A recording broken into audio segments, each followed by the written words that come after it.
নমস্কার বন্ধুরা, আশা করি আপনারা সকলেই খুব ভালো আছেন, সুস্থ আছেন। এই বৃষ্টির দিনে আমি আজকে তৈরি করে দেখাবো কাতলা মাছের নাগেটস। খুব সহজ উপকরণে আবার খুব সহজ পদ্ধতিতে আমি এই রেসিপি আপনাদের সঙ্গে শেয়ার করছি। প্রথমেই নিয়ে নিয়েছি 4 পিস মতো কাতলা মাছের পেটি। তারপর একটা পাত্রে জল গরম করে নিয়েছি, তাতে আমি মাছগুলো সেদ্ধ করে নেব যাতে কাঁটাগুলো খুব সহজভাবে বেরিয়ে আসে। মাছগুলো সেদ্ধ হয়ে যাওয়ার পর আমি ঠান্ডা করে নিয়েছি। এবারে আমি কাঁটাগুলো ছাড়িয়ে নেব। মাছের উপরে যে পাতলা স্কিনটা থাকে সেটাও আপনারা অবশ্যই ছাড়িয়ে নেবেন। দেখুন আমি ছাড়িয়ে নিয়েছি। সমস্ত ছাড়িয়ে নেবার পর তারপর আমি কিছু উপকরণ রেডি করে নিয়েছি। প্রথমেই মাছগুলো একটা পাত্রে রেখে দিয়েছি। তারপর নিয়েছি মশলার জন্য কিছুটা ধনেপাতা, কাঁচা লঙ্কা, সামান্য পরিমাণে আদা রসুন আর ছোটো সাইজের একটা পেঁয়াজ কুচি, সেগুলো আমি একসাথে পেস্ট করে নিয়েছি। তারপর একটা পাত্র নিয়ে নিয়েছি। এবারে আমি নাগেটসের ডোটা তৈরি করে নেব। প্রথমেই আমি মাছগুলো নিয়ে নিলাম, তারপর তাতে সেই বেটে রাখা মশলাটা দিয়ে দিচ্ছি। তারপর দিয়ে দেবো কিছু গুঁড়ো মশলা। প্রথমেই দিয়ে দিচ্ছি স্বাদ মতো নুন, সাই গরম মশলা গুঁড়ো আর ছোটো চামচের 1 চামচ জিরে গুঁড়ো, আর দিয়ে দেবো খুব সামান্য পরিমাণে হলুদ গুঁড়ো।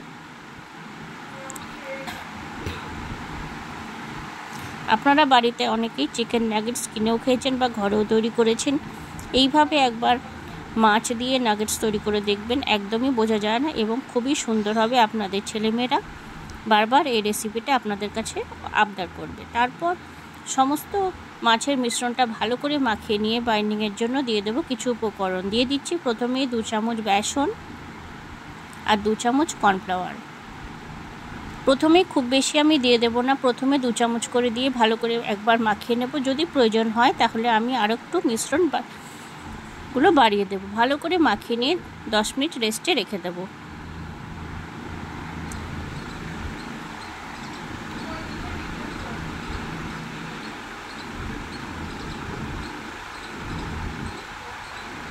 দশ মিনিট রেখে দেওয়ার পর আমি সেই ডোটা থেকে নাগেটসগুলো তৈরি করে নিয়েছি। আপনারাও এইভাবে বা অন্যরকম কোনো শেপে নাগেটসগুলো তৈরি করে নেবেন। তারপর একটা পাত্রে নিয়ে নিয়েছি একটা ডিম, আর তাতে দিয়ে দেবো কিছু মশলা। প্রথমেই দিয়ে দিচ্ছি ব্ল্যাক পেপার পাউডার, তারপর দিয়ে দেবো সামান্য অরিগ্যানো,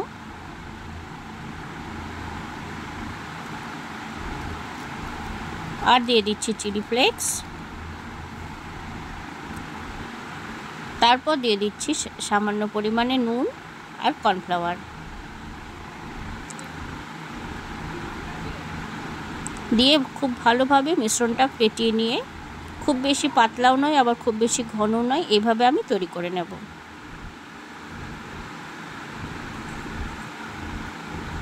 তৈরি হয়ে গেল আমার নাগেটসের উপরের কোটিং। তারপর আমি নিয়ে নিয়েছি কিছুটা ব্রেড ক্রাম্ব। এগুলো আমি ঘরেই তৈরি করে রাখি। সমস্ত কিছু রেডি করে নেবার পর এবারে আমি নাগেটসের উপর সমস্ত কোটিংগুলো দিয়ে নেব। আপনারা সকলেই এই জিনিসটা খুব ভালোভাবেই জানেন, তাও আমি একবার দেখিয়ে দিচ্ছি। প্রথমে আমি এই ডিমের ব্যাটারের উপর ভালো করে চুবিয়ে নেব, তারপর ব্রেড ক্রাম্বে দিয়ে দেবো, দিয়ে আমি এটাকে ডবল কোটিং করে নেব।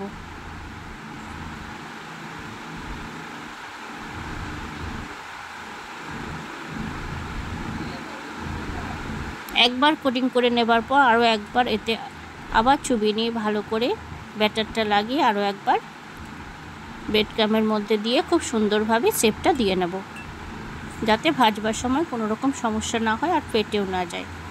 এইভাবে সমস্ত নাগেটসগুলো আমি কোটিং করে নিয়ে তারপর আমি উনুনে তেল গরম করে নিয়েছি। এবারে আমি একে একে নাগেটসগুলো তেলে দিয়ে দিচ্ছি আর সুন্দরভাবে গোল্ডেন ব্রাউন করে নাগেটসগুলো ভেজে নেব। এইভাবে কোটিং করে নেওয়ার পর তারপর আপনারা এই নাগেটস 1 সপ্তাহ পর্যন্ত ফ্রিজে সংরক্ষণ করেও বানিয়ে খেতে পারবেন। দীপালি পাল কুকিং চ্যানেলের আমি দীপালি।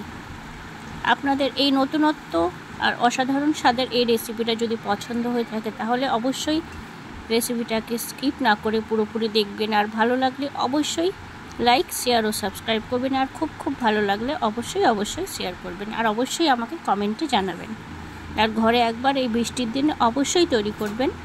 মাছ সকলেরই ঘরে থাকে, অনেক সময় বেশিও মনে হয় কিন্তু সবসময় মাছ খেতে ছেলেমেয়েরা পছন্দ করে না। এইভাবে যদি আপনারা এই সুস্বাদু রেসিপি তৈরি করেন তাহলে সকলেই আপনার কাছে বারবার আবদার করবে। তৈরি হয়ে গেল আমার আজকের রেসিপি কাতলা মাছের নাগেটস। ভালো লাগলে অবশ্যই ঘরে তৈরি করবেন আর কমেন্টে অবশ্যই আমাকে জানাবেন। ধন্যবাদ।